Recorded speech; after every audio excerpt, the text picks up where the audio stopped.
Bloomberg is brought to you by Birch Gold Group, helping investors convert IRAs or eligible 401ks into IRAs backed by physical gold and silver since 2003.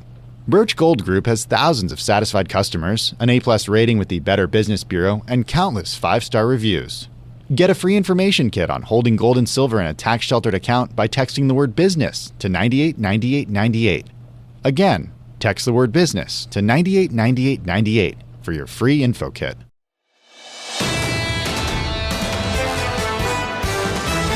Welcome to the Bloomberg Surveillance Podcast. I'm Tom Keene, along with Jonathan Farrell and Lisa Abramowitz. Daily, we bring you insight from the best in economics, finance, investment, and international relations. Find Bloomberg Surveillance on Apple Podcasts, SoundCloud, Bloomberg.com, and of course, on the Bloomberg Terminal. The perfect guest to start this week's coverage with. Jim Caron of Morgan Stanley Investment Management, fixed income portfolio manager. Jim, first question, sir. What are we doing back up near 150? Well, good morning. Thank you for having me on your show. Look, I think there's a couple of things that are going on. One of them is very technical. One of the reasons why yields were so low was because the Treasury General Account had been drawn down so much. Now, that's really technical speak for saying that there wasn't a lot of net issuance of U.S. Treasuries over the last couple of months. In fact, nearly zero net issuance. Today, all of that is starting to change. A lot of things are changing right now that are leading to higher yields. Number one, now we're going to start to get net positive supply, so more positive net supply is coming to the markets. That and the fact that we're getting closer to a deal on the deficit. Then the question becomes, is it going to be a deal on the infrastructure bill? And the question then becomes, is it going to be deficit financed? So that's another argument for higher debt into the future. The third point is tapering. The Fed has announced pretty aggressively, it seems like at the September FOMC last week, that probably by December, they're going to start tapering. So all of the factors that were keeping yields lower in the second quarter and for part of the third quarter are now starting to run in reverse, and you're seeing yields start to move higher, not to mention that energy prices are moving up, and even some of the COVID cases are on the decline. We could be setting ourselves up for a much stronger, much awaited for fourth quarter, and all of this is pushing Treasury yields higher, and it makes sense. Yeah. Jim Caron, when you're on the Gorman Gulf Stream, you're flying at 32,000 feet and you're looking down in the yield market, what is the 10-year yield where you signal shift or you signal trip point? We're at a 147, maybe 150, but what's the level where you go, things have changed? I think we're past that. I think it's around 140. The fact that we've gotten back above 140 is telling us that the correction lower in yields is over with. We have to start thinking about yields progressing up back towards the March 31 highs, around 175, even up to 1.8%. And it's even possible that you could start to even test 2% by end of this year, beginning of next year. I think it'll be hard to get above 2% and stay there, but I think that's a trajectory that we're on. And the fact that many people have squared up most of their positions, I would say the market's not overly short, so the technicals are suggesting that you could actually get a push higher.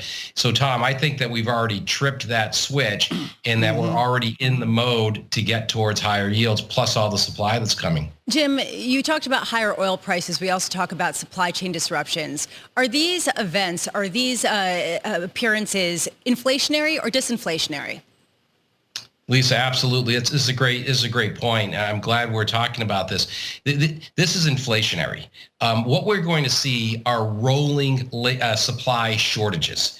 And so yes, one day it might be one thing, another day it could be natural gas, another day it could be oil, and you're going to start to see this just on a rolling basis going forward as these supply chains are getting readjusted. And then when price gets too high, demand will fall, that asset price will come down, and it'll be another commodity asset's turn to start to move higher. So I think this is getting embedded importantly into the psychology of consumers that prices are going to stay perpetually high. That doesn't mean that we have runaway inflation. It just means it's going to be harder to get below 2% inflation. So now think about this. Even the people say the Fed was hawkish. The median dot in 2024 was at 1.75% for the Fed funds rate. But inflation is supposed to be between 2 and 2.5%, or at least it's being expected to be between 2 and 2.5%, which means that the real Fed funds rate is still going to be minus 25 to minus 50 basis points. This is still very accommodative Fed policy at the current moment. There's nothing hawkish about this. So, Jim, let's put all this together. When you say it's hard to get below 2% on inflation, just explain to us in a couple of lines why it's difficult to get above 180 on a 10-year yield. Yeah, well, for right now, we are still doing quantitative easing. So there is still some asset purchases that are going through. Bond yields around the world, although they are starting to rise, we're seeing that in Europe, are still very, very low. So I think that there is an interest rate differential, and then it'll come back down to the dollar appreciation. At least in the near term, you could see some dollar appreciation. That would keep foreign investors interested in the U.S. Treasury market. But that, I think, is a cycle too. I'm a long-term dollar bear. Eventually, these deficits and everything else is going to catch up to the dollar, and that's going to push it lower.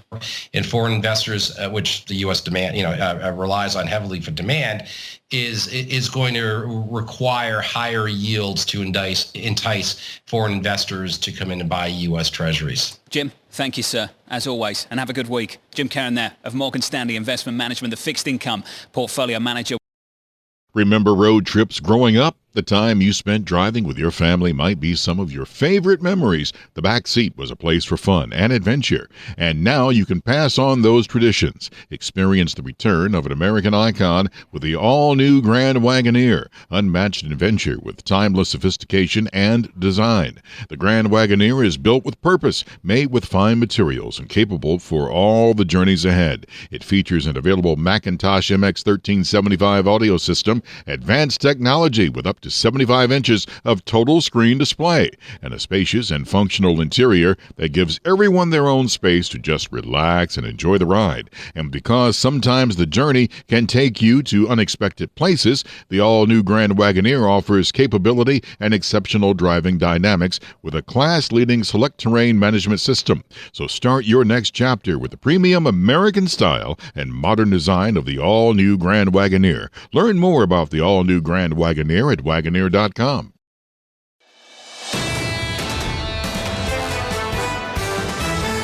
We got to start with a fantastic guest this morning, Jean Bavard, head of the BlackRock Investment Institute. Jean, you've got this framework, the new nominal. I'll allow you to explain that in just a moment. The conversation we're having, once we start raising interest rates in America, maybe the back end of next year, who knows, Jean? I can't predict next year.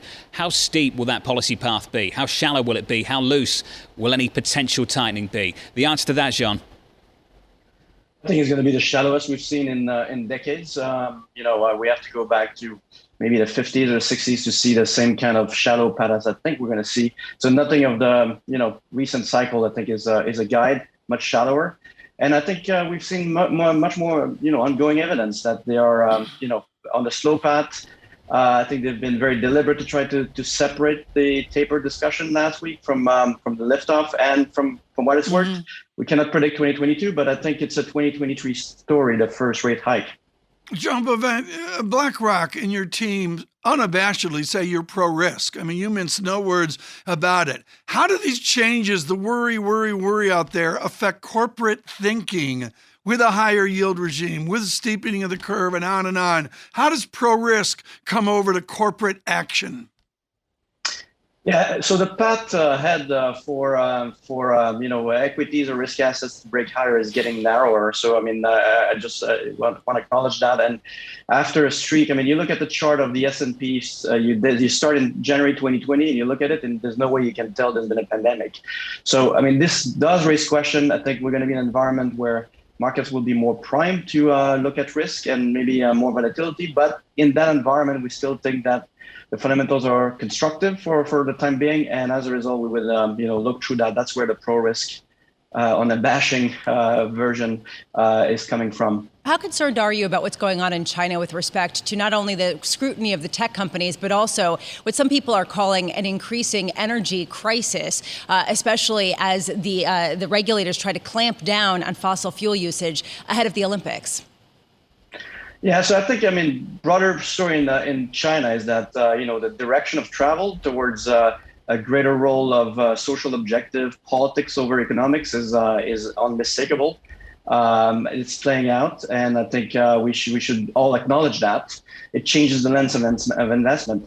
However, we've seen a very steep decline in activity throughout the course of 2021. From 18% earlier this year to Q4 that's going to look sub 4 as far as we're concerned. So that's a pretty steep decline. And even a country that is, on a path to put other objectives in front, I think they cannot ignore this weakening growth. So that makes us, we've been neutral on Chinese equities for the last few months. But we start to think now that it's time to dip our toe back or start to dip our toe in the Chinese equities, given that, we see some easing of the various policy tools over the next few months. Wait, Jean, can you elaborate on dipping your toe back into Chinese equities? Where do you see as sort of a safe place to park amid still a lot of ongoing uncertainty?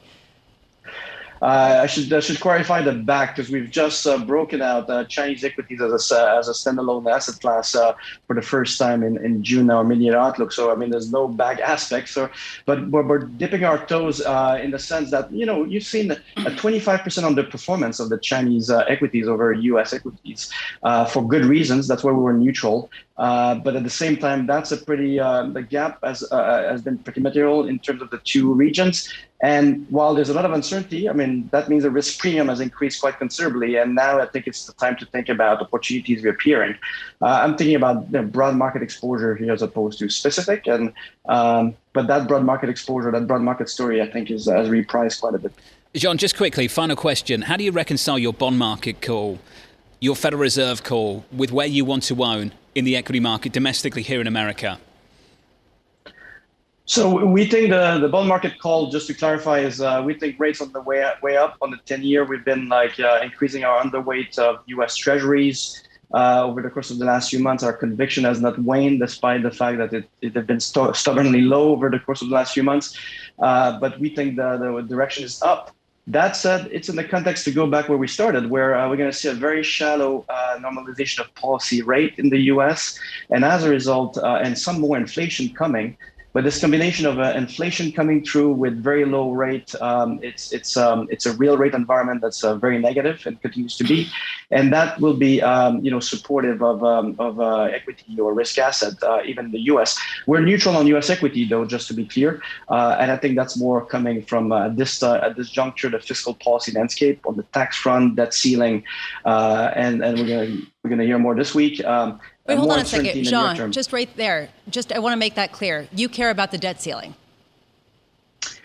We think there's headline risk around the debt ceiling. Ultimately, we put out a note last week where we say, there's going to be noise. The market is prone to be reacting to noise in this juncture, like we said, but we will advise looking through. But the headline risk is there.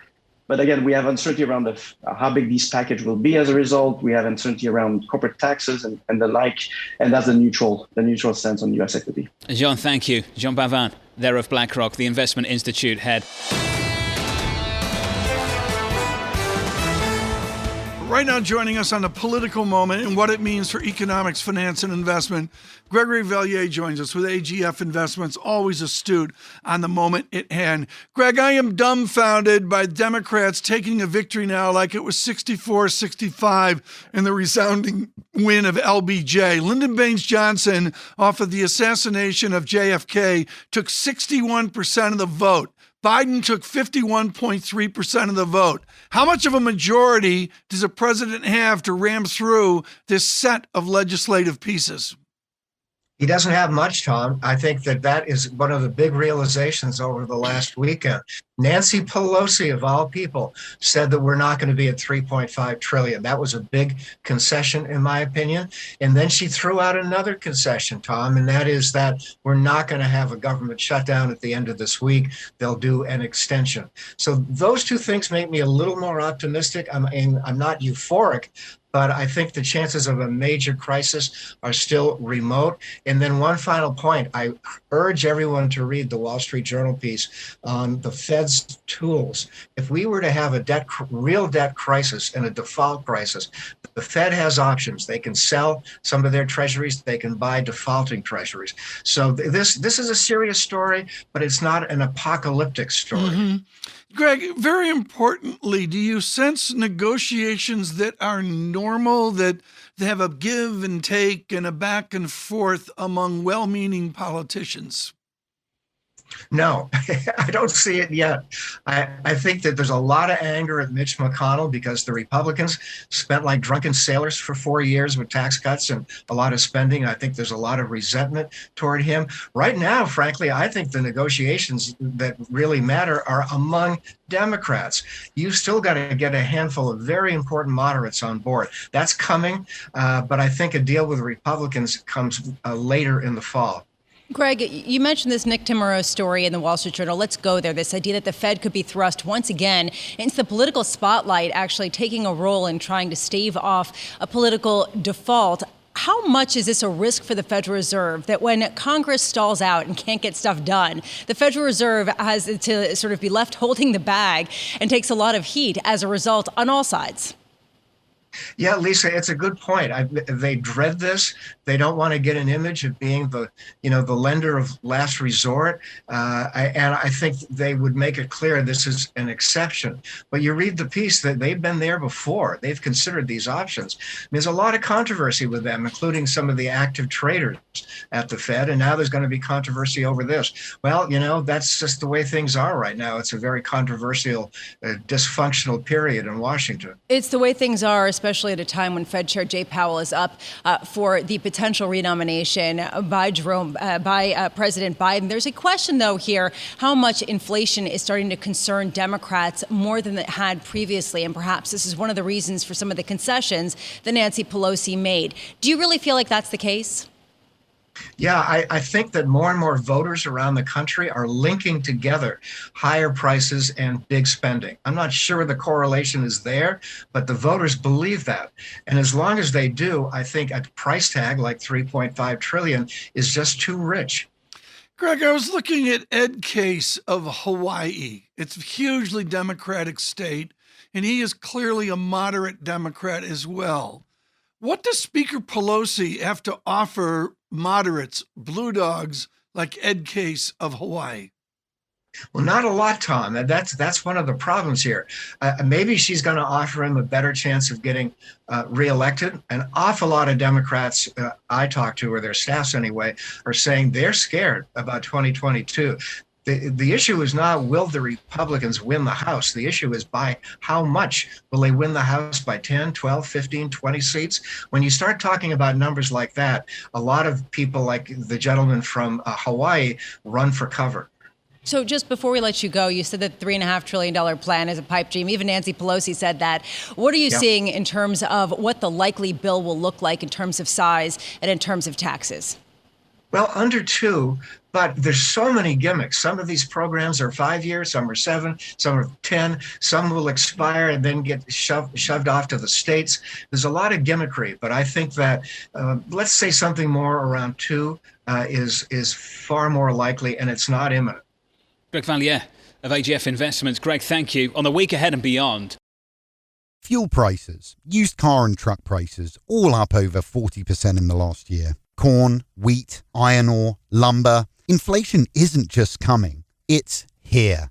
As prices persistently move higher, your spending power decreases. Protect your savings and investments from the ravages of inflation by diversifying into precious metals. At Birch Gold Group, we've been a foremost expert since 2003 in converting IRAs and 401ks into physical gold and silver while maintaining a tax-sheltered environment. With thousands of satisfied customers and an A+ rating with the Better Business Bureau and countless 5-star reviews, at Birch Gold Group, we can help you protect your savings against this surge of inflation. Get a free information kit by texting the word business to 989898. Again, text business to 989898 for your free, no obligation information kit. Then diversify your savings into gold today.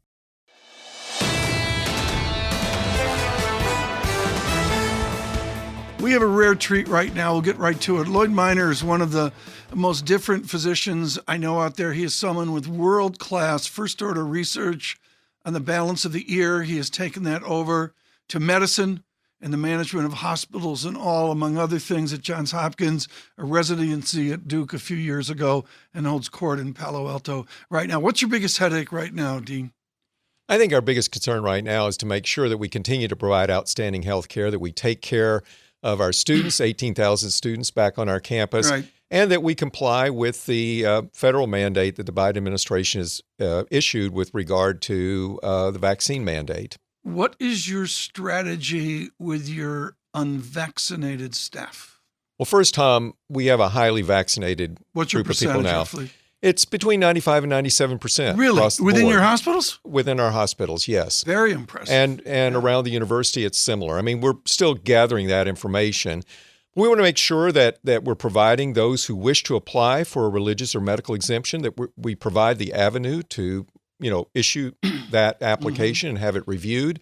But we know that these vaccinations are among the safest and most effective vaccinations ever developed. We want to make sure that we answer any questions people have and ultimately get a fully vaccinated workforce.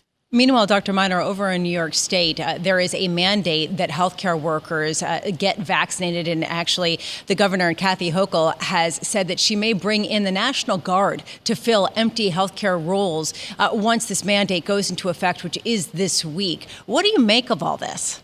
It's really important that our healthcare organizations, hospitals, clinics be able to continue to provide outstanding care. The real tragedy early on in the pandemic was in places like New York, where the healthcare workforce became overwhelmed. We had too many patients overwhelming our facilities and our workforce. So I think having skilled, trained healthcare personnel, if that's the National Guard, then perhaps that's appropriate. But making sure we continue to provide care to patients when they need it by skilled personnel is going to be really important. Dr. Minor, if there are people who doubt the efficacy or doubt the potential risks of the vaccine, what does it send them in terms of messaging that a lot of healthcare workers are not getting vaccinated themselves? I think it's a difficult message and one that concerns me a lot. We have a highly vaccinated healthcare workforce where we are, and I think that's true across most areas of the country. The pandemic has been an overwhelming experience for all of us, but I think the steps that the FDA, the CDC have taken to ensure the safety and efficacy of these vaccines are remarkable, and we need to do the best job we can in healthcare to communicate that message so that more people feel reassured and get vaccinated. Our listeners, our viewers have to be confused by the cacophony of politics, FDA, federal this, maybe World Health Organization, but certainly CDC. What's your desire for CDC and Washington officials to get on the same page? Tom, I think it's really important that federal agencies be aligned, right now. And the FDA and CDC in particular are aligned. And I think Director Walensky, of course, ultimately issued a ruling aligning the CDC recommendations pretty much with the FDA recommendations. But there was, as you described, there was a lot of back and forth with the advisory committee. And it's important to have advisory committees. They represent a diversity of opinions and areas of expertise. But at the end of the day, it's up to the leaders to make sure the alignment's there. Is this a one-off? Like, is this something new for you with all of your decades of experience, or is this sort of the way the sausage is made within the vaccine bacteria community? Well, COVID is certainly a one-off for all of us, but and I think ordinarily, Tom, these disagreements do exist in a healthy way between regulatory agencies, but we're in the midst of a huge crisis, and so alignment and coordination is particularly important getting us through this crisis. Dr. Minor, there was a study that came out of Oxford University that came out this morning that said that American men lost more than 2 years of lifespan as a result of the COVID pandemic. When we look back on this period, what will be the healthcare legacy of the COVID pandemic? Well, I hope the legacy will be how we responded as a nation and how we responded as a healthcare community. Certainly, there are many aspects of that response that we wish were different. But I think we've all learned a lot and are learning a lot. I am just so proud every day to work with an amazing group of dedicated healthcare professionals where I am at Stanford. And I would say that about really healthcare workers around the country. And supporting our healthcare workforce during these trying times is going to be particularly important as we all get through this together. Mr. Miner, thank you so much for joining Bloomberg today in New York. Greatly, greatly appreciate it. Lloyd Miner's been with us many, many times here across the arc of this pandemic, and we look for further conversations. Of course, Stanford University School of Medicine Dean as well. This is the Bloomberg Surveillance Podcast. Thanks for listening. Join us live weekdays from 7 to 10 a.m. Eastern on Bloomberg Radio and on Bloomberg Television each day from 6 to 9 a.m. for insight from the best in economics, finance, investment, and international relations.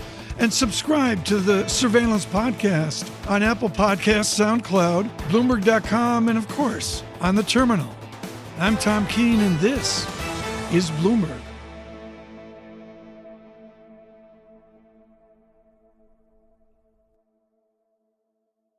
Bloomberg is brought to you by Birch Gold Group, helping investors convert IRAs or eligible 401ks into IRAs backed by physical gold and silver since 2003. Birch Gold Group has thousands of satisfied customers, an A+ rating with the Better Business Bureau, and countless 5-star reviews. Get a free information kit on holding gold and silver in a tax-sheltered account by texting the word business to 989898. Again, text the word business to 989898 for your free info kit.